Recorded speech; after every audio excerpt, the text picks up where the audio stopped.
Op die dag toe Jesus gekruisig is, het 'n hele paar ongewone, bonatuurlike dinge in Jerusalem gebeur.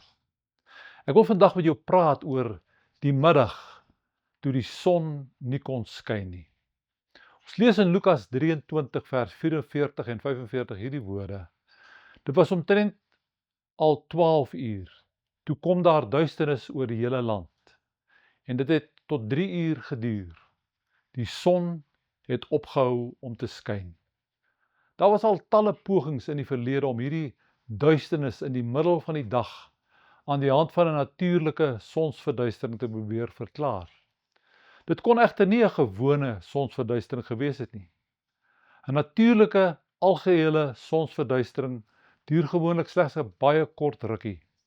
Die belangrikste rede is egter dat Paasfees altyd rondom die eerste volmaan na die lente-ewewig, anderswoorde 21 Maart val.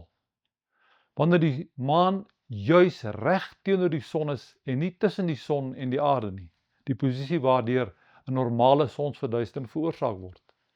Hierdie sonsverduistering moes dus 'n bonatuurlike, onverklaarbare kosmiese gebeurtenis gewees het, of eenvoudiger gestel, 'n ingryping van God, 'n wondergebeurtenis. Hoe moet ons oor hierdie verduistering dink? Watter betekenis het dit vir ons?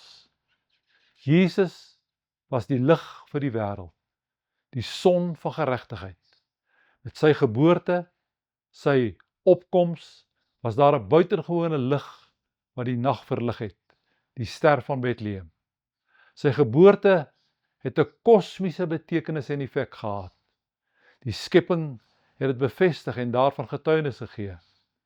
Nou dat hy sterwend is, terwyl hy sy lewe gee, sy lig gedoof word, sy son ondergaan, vind dit ook weerklank in sy skepping. Die duisternis is die simbool hiervan.